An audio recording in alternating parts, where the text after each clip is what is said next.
The Book of Mormon, Alma Chapter 19. Lamoni receives the light of everlasting life and sees the Redeemer. His household falls into a trance, and many see angels. Ammon is preserved miraculously. He baptizes many and establishes a church among them, about 90 B.C. And it came to pass that after 2 days and 2 nights they were about to take his body and lay it in a sepulchre, which they had made for the purpose of burying their dead. Now the queen having heard of the fame of Ammon, therefore she sent and desired that he should come in unto her. And it came to pass that Ammon did as he was commanded, and went in unto the queen, and desired to know what she would that he should do.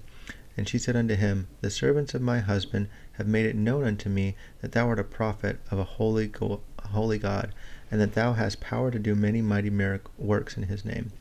Therefore, if this is the case, I would that ye should go in and see my husband, for he has been laid upon his bed for the space of 2 days and 2 nights, and some say that he is not dead, but others say that he is dead, and that he stinketh, and that he ought to be placed in the sepulchre. But as for myself, to me he doth not stink. Now this was what Ammon desired, for he knew that King Lamoni was under the power of God. He knew that the dark veil of unbelief was being cast away from his mind, and the light which did light up his mind, which was the light of the glory of God, which was a marvelous light of his goodness. Yea, this light had infused such joy into his soul, the cloud of darkness having been dispelled, and that the light of everlasting life was lit up in his soul. Yea, he knew that this had overcome his natural frame, and he was carried away in God. Therefore, what the queen desired of him was his only desire. Therefore he went in to see the king, according as the queen had desired him.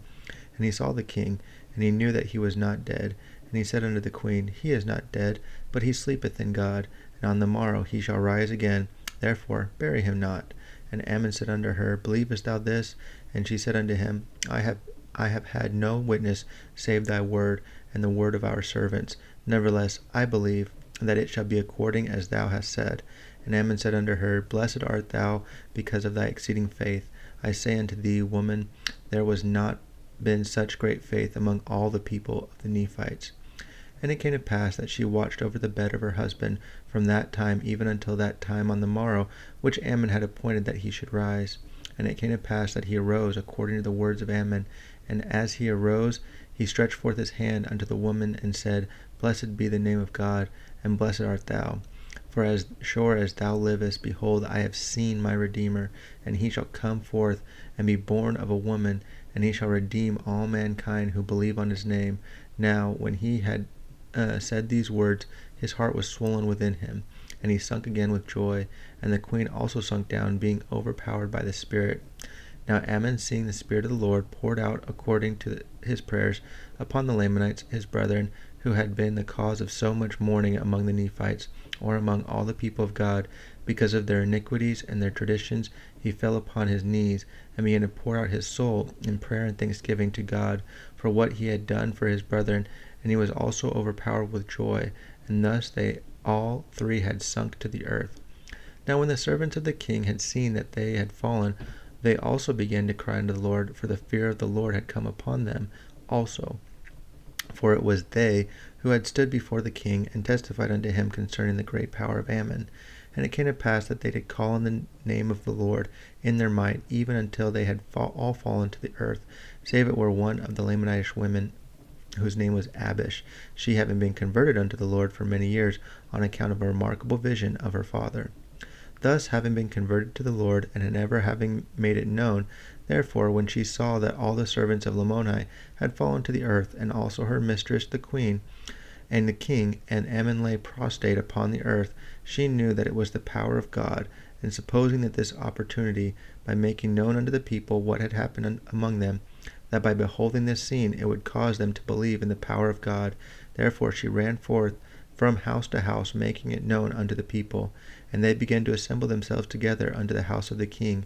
And there came a multitude, and to their astonishment they beheld the king and the queen and their servants prostrate upon the earth. And they all lay there as though they were dead. And they also saw Ammon, and behold, he was a Nephite. And now the people began to murmur among themselves, some saying that it was a great evil that had come upon them, or upon the king and his house, because he had suffered that the Nephites should remain in the land. But others rebuked them, saying, The king hath brought this evil upon his house, because he slew his servants, who had their flocks scattered at the waters of Sebus. And they were also rebuked by those men who had stood at the waters of Sebus, and scattered the flocks which belonged to the king. For they were angry with Ammon because of the number which he had slain of their brethren at the waters of Sebus, while defending the flocks of the king. Now one of them, whose brother had been slain with the sword of Ammon, being exceedingly angry with Ammon, drew his sword, and went forth that he might let it fall upon Ammon to slay him. And as he lifted the sword to smite him, behold, he fell dead. Now we see that Ammon could not be slain, for the Lord had said unto Mosiah his father, I will spare him, and it shall be unto him according to thy faith. Therefore Mosiah trusted him unto the Lord. And it came to pass that when the multitude beheld that the man had fallen dead, who lifted the sword to slay Ammon, fear came upon them all, and they durst not put forth their hands to touch him or any of those who had fallen. And they began to marvel again among themselves what could be the cause of this great power, or what all these things could mean. And it came to pass that there were many among them who said that Ammon was the Great Spirit, and others said he was sent by the Great Spirit. But others rebuked them all, saying that he was a monster who had been sent from the Nephites to torment them. And there were some who said that Ammon was sent by the Great Spirit to afflict them because of their iniquities, and that it was the Great Spirit that had always attended the Nephites, who had ever delivered them out of their hands. And they said that it was this Great Spirit who had destroyed so many of their brethren the Lamanites. And thus the contention began to be exceedingly sharp among them. And while they were thus contending, the woman servant who had caused the multitude to be gathered together came, and when she saw the contention which was among the multitude, she was exceedingly sorrowful, even unto tears. And it came to pass that she went and took the queen by the hand, that perhaps she might raise her from the ground. And as soon as she touched her hand, she arose and stood upon her feet, and cried with a loud voice, saying, O blessed Jesus, who has saved me from an awful hell, O blessed God, have mercy on this people. And when she had said this, she clasped her hands, being filled with joy, speaking many words which were not understood. And when she had done this, she took the king Lamoni by the hand, and behold, he arose and stood upon his feet. And he immediately, seeing the contention among his people, went forth and began to rebuke them, and to teach them the words which he had heard from the mouth of Ammon.